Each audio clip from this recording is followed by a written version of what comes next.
Dapit hapon na ng si Lexie nakauwi galing sa pagbisita sa ibayo ng hasyenda ng Don. Tinignan niyang sarili sa salamin sa may sala. Namumula ang kanyang mga pisngi at masigla siya. Iba talaga ang hangin ng probinsya kaysa sa lungsod. Tatay! Nagmano siya sa amang naabutan sa sala. Inaayos ito ang cabinet na paglalagyan ng television at DVD player. Nang nakaraang gabi lamang, binanggit nito na gusto nitong walang nakalabas na electronic appliances sa sala kung hindi raw bagay sa cottage, country style ng bungalow nila. Gagawa na lamang daw nito ng matinong bahay ang mga iyon. Eto nga at inayos sa isang tila antique na cabinet na may siradurang lahat ng electronic gadgets at wires na nakikita sa may sala. Natuwa si Alexandria dahil mukha namang masayang ama sa mga ginagawa nito. Kulay abo na ang buhok ng retiradong ransyero. Sunog pa rin sa araw ang balat. Pero imbes na sa noo ang kulubot nito ay sa gilid ng bibig at mga mata. Smile lines daw iyon, sabi ng kanyang inay. Susunduin daw kayo ni Don Diego maya-maya at magja-jamming daw kayo, sabi niya. Meron pa bang bago? Sagot ng kanyang ina. Narinig sila nito kahit habang nagtitiklop ng mababangong damit na nilabhan. Halos tuwing hapon naman yan sinusundo ni Don Diego rito para mag-jamming. Akala mo nga mga teenagers, ginawa na ng rock and roll studio ang isang bodega niya. Ano ika nyo? Napatawid si Lexie ng upo. Walang kinuwentong ganon ang Don kanina. May rock band kayo ni na Don Diego? Katuwaan lang, pang-unwind kung baga. Tura ng itay niya na nasa likod ng cabinet at nag-aayos ng wiring system. Mana talaga kayo kay kuya. At least yon rakistra nung college pa. Nung nagtatrabaho na binodega ng gitara. Sayang naman kung hindi magagamit. Kaya pinag-aralan ko na. Si Don Diego nga pinakailaman ng drums ng mga anak. Kasing gulang ng kuya niya ang dalawang anak na lalaki ng Don. At bumuo rin ang mga tolang banda nung nasa kolehiyo pa mang ito. Pero nang nakibang bansa ng dalawa, sa kaya talaga interes ang Don sa drum set. At ano naman ang tinutugtog ninyo? Nangingiti niyang tanong sa ama. Bon Jovi, Bee Gees at Beatles. Banggit ng Ginoo, seryosong muka. Gusto nang sumabog sa pinipigil niyang tawa. Lucy in the Sky, Yay Diamonds. Dinaan na lang niya sa malakas sa pagkanta ang kaaliwan. Ang boses mo hoy. Saway ng kanyang ina na nakadakit ang cellphone sa tenga. O ang kuya mo, kausapin mo raw. Mabilis siya nakalapit sa tabi nito at inabot ang telepono.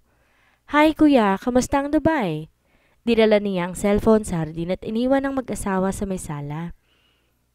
Ipinaghele siya ng hanging siya ring naglalaro sa mga dahon ng kawayan. Kakatapos na nilang mananghalian ng kanyang mga magulang at na makapagligpit sa kusina, tumuloy si Lexie sa munting kamalig sa hardin sa likod bahay.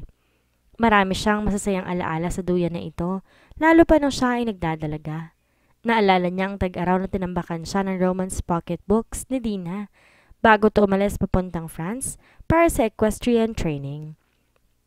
Naalala niya na minsang napilayan siya sa paa at dito siya tumambay habang nagpapagaling. Ligtas at malaya siya kapag nasa duyan na yon. Pilit niyang hinikayat ang magagandang alaalang iyon. Gusto niya maramdamang muli ang masasayang araw ng kabataan niya. Napadilat siya. Para may nagbago sa lahat. Bakit hindi na ganon katindi ang koneksyon niya sa lugar na ito? Dahil ba malaki na siya? Nasapawan na ba na ibang mas matinding emosyon ng nostalgia niya? Humugot siya ng hininga at pinakawalan iyon. Nagbago na siya at kailangan niyang tanggapin iyon.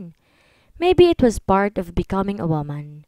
Naputol ang pagmumuni-muni niya nang marinig ang pangalan. Magandang hapon, Lexie. Dumilat ang isa niyang mata at inalala kung saan niya narinig ang tinig na iyon. Halos mapatalon siya na makita ko sino iyon. Tuluyan siyang nahulog sa duyan. Easy, sabi ng kausap niya at inalalayan siya nito. Tinakpan ni Alexandria ang mababang neckline ng kanyang bestida. Val? Hi! Tinignan siya ng malamlam nitong mata at saka niyakap. Halika sa loob, saad niya at pasimpleng inayos ang bestida. Dagli siyang pumanawag sa kusina. Mabuti na lang at palaging may pandan juice na pinapalamig ang kanyang inay. Nilabas niya yun sa refrigerator at inilagay sa tray. Inabutan niya ito sa sala nakaupo sa gilid ng kahoy nilang silya at nakapangalumbaba. Malamig to. Napakainit kasi ng panahon. Aniya sabay patong ng tray. na may lamang pitsel at 2 baso sa mesita. Alam niya tahimik na pinagmamastan siya ng lalaki, kaya biglang nanginig ang kanyang kamay habang nagsasali ng inumin. Alexandria? Muntik na niyang mabitawan ng pitsel. Napanunok siya at di makatingin ng diretso sa lalaki. Kamusta naman ang mga aso? Mabuti. Tumango ito na para bang ang sarili ang sinasabihan noon. Kaya lang ay namimiss ka na nila. Naramdaman ng dalaga ang luhang nangilid sa kanyang mga mata. Nahiya siya rito dahil sa pagpapakita niya ng nararamdaman. I'm sorry. At lumingon siya palayo para hindi nito makita ang kanyang muka. Don't be. Nilapitan siya nito at marang hinawakan sa balikat. Umiling siya at tumulong kanyang luha. It's all about Dana's puppy, isn't it? Tanong nito. Nabasa mo ba ang resignation letter ko? Nakalagay doon magkaiba tayo ng pananaw tungkol sa pag-aalaga ng aso, lalo na ang may mga kapansanan, kaya ayoko na magtrabaho sa iyo. Nanatili siyang hindi umiimik. Alexandria, Joanne is home and he needs you. Tumingin siya sa lalaki at kumunot ang noo. Johan, sino yun? Ang pinakamaliit mong alaga. At hindi pala nito kinitil ang buhay ng tutang reject. Pinigil niyang pag-iyak at napayakap sa binata. Salamat, Val. Maraming salamat. Matagal sila sa ganong ayos hanggang sa kumala siya sa mga bisig nito na parang napaso. Ayaw niyang ipahalata ang nararamdaman niya rito, kaya lumabas siya ng bahay. Halika, ililibot kita sa kanilakan kong lugar. Anyaya niya rito. Tahimik sumunod si Val hanggang sa makarating sila sa isang burol. Ang swerte mo at dito ka lumaki. Tumango siya. Simple lang ang buhay namin, pero hindi ko ipagpapalit ang childhood experiences ko dito. Kapag nasa tuktok ako ng burol na to, lalo't inaakit ko ang puno ng banabas na yan, pakiramdam ko, nagmimiron ako sa buong mundo. Tiningnan siya ni Val at sumenyas na maupo siya sa tabi nito, sa lilim ng puno ng bayabas. Ikaw, saang lugar ka lumaki? Tanong niya rito dahil hindi ito umiimig. Everywhere. Tiningnan niya to dahil pala isipan na naman ang sagot nito. Negosyante ang ama ko at kung saan siya nadidestino sinusundan naming mag-iina. Ang swerte mo kung ganon. You're very well traveled. Umiling ito. Mas gusto ko nga sana yung nakapirmi kami sa isang lugar sa matagal na panahon. Ayaw mo nun? Pwede ka mag-attend ng reunion na maraming paaralan? Sabi niyang nakangiti. Kennedy School of Singapore, Bangkok International School, Washington School in Francisco. Umiling itong muli. Hindi yun ganun kadali. Isa lang nagustuhan kong school noon. Interesadong tinitigan siya nito. Bakit yun lang ang nagustuhan mo? Kasi hindi gaanong mabigat ang academics. At saka may painting at sculpting classes pa kami at higit sa lahat, I qualified for their track and field team. Oo, nakita na kitang tumakbo kapag naglalaro kasama ng mga aso. Sang-ayon niya. May ideyang umilaw sa kanyang kokote. Race you to that hill over there? Tinuro niya ang isa pang burol. Hindi pa man nakakatayo ang lalaki, natatawang nanguna na siyang tumakbo, pababa sa burol kung saan sila nakaupo. Inayaan na lang niyang lipad-liparin ang hangin ng kanyang bestida at nagpapasalamat dahil napaka-komportable ng kanyang lumang canvas rubber shoes. Lumingon siya upang tignan kung nasa na si Val at nang makita nakabundot lang ito, mas binilisan pa niya ang takbo. Di niya naiwasan ang maputik at mamasamasang damuhan at napahiyaw siya habang tumatakbo sa gitna niyon. Dagli siyang tumigil. Inalis sa mga sapin sa paa at nagpatuloy sa pagtakbo. Tumawa siya na marating ang paanan ng maliit na burol. She shouted, "Yes!" at her small victory. Lumingon siya at hinanap ang lalaki. Wala ito sa likuran niya. Wala ito saan man sa parang. Val? Humihingal at tawag niya. Bahagya siya naglakad-lakad. Nakakunot ang noo. Val! Napatili siya na may pumatong na mga kamay sa mga balikat niya, kasabay ng malagom na sigaw. She laughed at her own folly nang makita si Val. Marahil naon na to sa kanyang makarating doon at nagtago lang kaya hindi niya nakita. Kala pa naman niya siya yung nalo. Saan mo nakuha ang maganda mong medyas? Tanong nito sabay turo sa putikan niyang paa. Sabay silang tumawa. Pinahid ng lalaki ang pawis na namumuo sa may bandang kilay niya. Ang init, no? Ani niya, para madistracto sa ginagawa at upang i-deny ang kakaibang nararamdaman kapag lumalapit ito sa kanya. Halika doon sa lilim. Tinuro niya ang mga kawayan na tila dinadaan-daanan ng preskong hangin. Daan-daan sila naglakad papunta sa mga kawayan hanggang makabawi ang kanilang hininga at naging normal ang tibok ng kanilang mga puso. Naupo si Lexie sa pinong damo sa ilalim ng mga puno ng kawayan. Tumabi naman sa kanyang lalaki. Isa ito sa paborito kong sulok dito sa asyenda. Tinuro niyang malinaw na ilog sa harapan nila. Diyan sa malaking ukam na yan, ako natutong lumangoy. Akala ko noon ganyan kalaki ang dagat. Tumawa siya. Lumingon siya at nganitian ito ng tipid. Bumuntot ito ng murang dahon ng kawayan at inipit iyon sa pantay-pantay na mga ngipin at saka naman nahiga sa damuhan. Anong lasa niyan? Tanong niya. Presko sa bibig, subukan mo. Naghanap to ng bagong sibol na dahon ng kawayan. Wag yan! Pigil niya pero huli na yon. Dahil sa binunod itong dahon, naistorbo nitong isang nakalambitin na pugad ng putakti. Lumabas ang isang galit na ulap na itim mula sa pugad at dumuyan-duyan sa hangin. Walang dalawang isip pinila niyang lalaki at tumalon sila sa ukab sa munting ilog. Nang umahon siya para kumuha ng hangin, nakita niyang lupo ng putakting pikon. Lumilipad-lipad sa ibabaw ng tubig. Hindi ko alam sa'yo pero allergic ako sa kagat nila. Paliwanag niya sa binata. Dati nung maliit pa ako, namagang lalamunan ko dahil sa kagat nila. Muntik na nga akong di makahingi. I'm sorry, hindi ko sinasadya, sabi ni Val. It's okay. Pumailalim siya sa tubig. Nang umahon, ninanap niya ang mga nakaabang sa kanila at kinitiyan ng lalaki. Ayan tuloy, nabasa ka. Okay lang yon. Maybe it's not meant to be. Hihiram lang ko sa'yo ng damit. Ngumisi ito. Kasya ba sa akin yung bulak-lakin mong palda?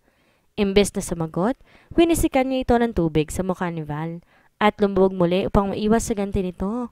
Kaya lang sinilubong siya nito sa ilalim. Niyakap ang kanyang mga binti. Hinila siya nito sa ilalim. Hanggang sa kailaliman ng ilog, saka lumutang paitaas. Nang umahon siyang muli, narinig niya itong tumatawa.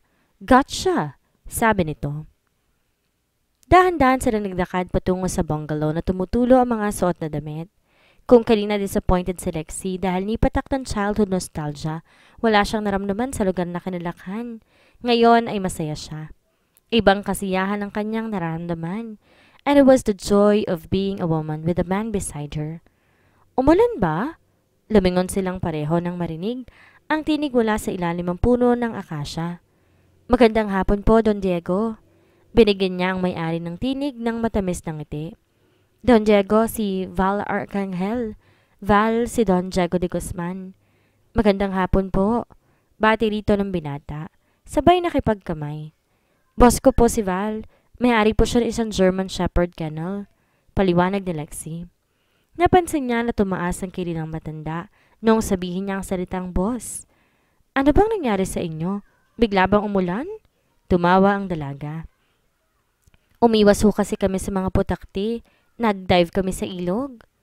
Magbihis kayo at pumunta sa bahay. Doon na kayo maghapunan. Yayain mo ang inay at itay mo, ha? Anito sa kanya. Humugot ng hininga si Lexie. Mahabang usapan rin naman to sa hapagkainan nandun. Kung ano-ano naman ang maiisip ng asyendero. Kikilatisin nito si Val na tila nobyo niya ito. Mukhang dito naniwala nung sinabi niya na boss niya ang lalaki. Kinawayan niyang matanda at nangakong dadalo silang lahat sa imbitasyon nito. Ang mabuti pa, lalaban ko ng mga damit mo at nang matuyo ka agad. May mga damit naman ng kuya sa kwarto niya. Medyo masikip nga lamang ngayon ng konti pero tumigil siya sa pagsalita na makapasok sila sa salas ng bungalow. Tumambad sa paningin niya ang mga magulang. Nagsasayaw ang mga to ng sweet. Magkayakap habang pinapatugtog ang The Nearness of You ni Norah Jones. Namula siya, lalo pa nang umiti si Val sa nasalayan nito. Tahimik siyang pumihit sa sinabi nito. Dito na tayo duman sa likod.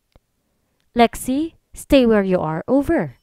Narinig niyang ani Val sa walkie-talkie. Kinasanayan na nitong tawagin siya sa kanyang nickname nung nagdaang mga araw, buhat nang siya'y bumalik sa bahay nito.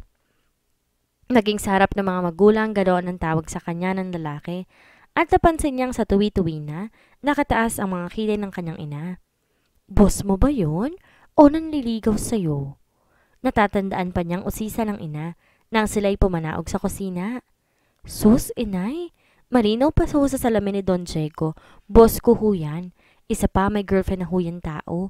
Mahal na mahal nga ho't iniiyakan pa. At saka hindi ho ako interesado. Kayo talaga? Nakita mo ba ang pakikitungo ng tatay mo sa kanya? Kumibit balikat siya. Patay mali siya kunwari. Iba nga ang pakikitungo ng tatay niya kay Val kumpara kay Elmer. Noon akala mo, nakikipag-usap sa isang big-time ex-convict ang kanyang ama kapag kaharap noon ang nobyo niya. Kapag lalabas sila para mag-date, binabantaan pa ito ng itay niya, ang pobreng ingatan siya.